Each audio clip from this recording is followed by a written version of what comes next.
அநீதி, அராஜகம், தில்லுமுள்ளு இவையெல்லாம் திமுக முதற்றே உலகு. காமராஜர் அவர்களையும் விட்டு வைக்கல. அவருக்கு இலக்கியம்னா என்ன தெரியும்? அவரு மாபெரும் புலவர், அந்த புலவர் இந்த புலவர், அவரை பத்தியும் கிண்டலும் கேலியுமா. அதான் முன்னாடியே சொன்ன மாதிரி யாரு எதிர்த்து நின்னாலும் அவங்கள கொந்தளிக்கிறது தான் அவங்களுடைய வேலையே.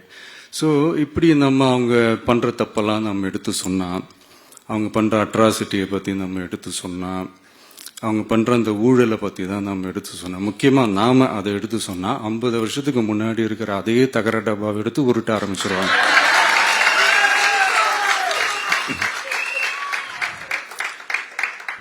பவளவிழா பாப்பாக்கு வேற என்ன தெரியும்?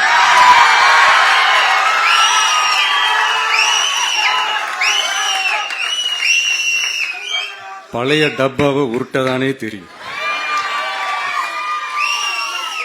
அதுக்காக நாம அவங்க பண்ற தப்பெல்லாம் சொல்லாம வெளியே சொல்லாம இருக்க முடியுமா? சொல்லுவோம், சொல்லிக்கிட்டே இருப்போம். நம்மளை தவிர யார் அவங்கள ஏத்து நின்று கேள்வி கேட்கறது? யாருக்கு அந்த தில்லு இருக்குது?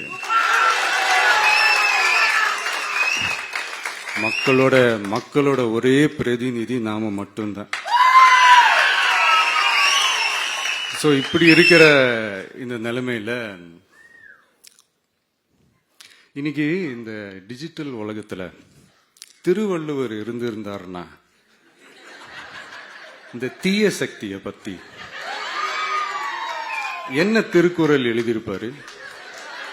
ஒரு கற்பனையா, அநீதி, அராஜகம், தில்லுமுள்ளு இவையெல்லாம் திமுக முதற்றே உலகு.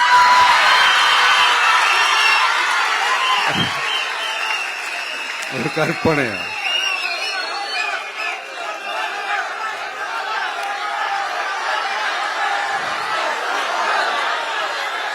அநீதி, அராஜகம், தில்லுமுள்ளு இவையெல்லாம் திமுக முதற்றே உலகு.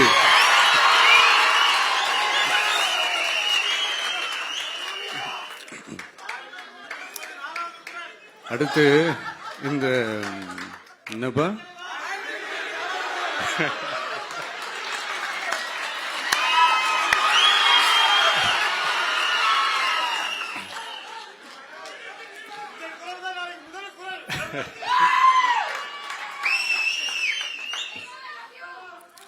அடுத்து இந்த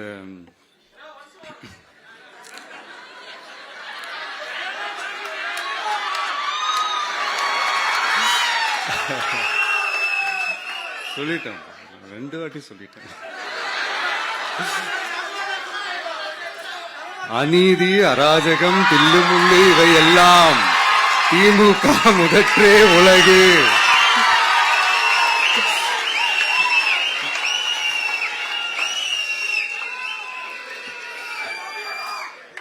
அடுத்து இந்த மும்முனை போட்டி, 4 முனை போட்டி அப்படிலாம் சொல்றாங்களே, சரி அவங்கள பொறுத்த வரைக்கும் அப்படியே இருக்கட்டும். அதுல மாபெரும் மக்கள் சக்தியா நம்ம அணி ஒரு பக்கம், அடுத்து திமுக தலைமையில் மற்ற கூட்டணி கட்சிகள் ஒரு பக்கம், அடுத்து பாஜக தலைமையில் மற்றும் பலர்.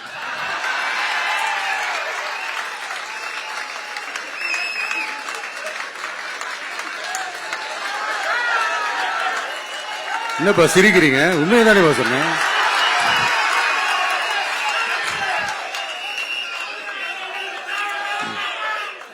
சோ இப்படி எத்தனை சக்திகள் எத்தனை பேர் வந்தாலும் திமுகவை வீழ்த்துறதுக்கு மாபெரும் மக்கள் சக்தியான நம்மளால மட்டும்தான் முடியும். நம்ம டிவிகேவால மட்டும்தான் முடியும்.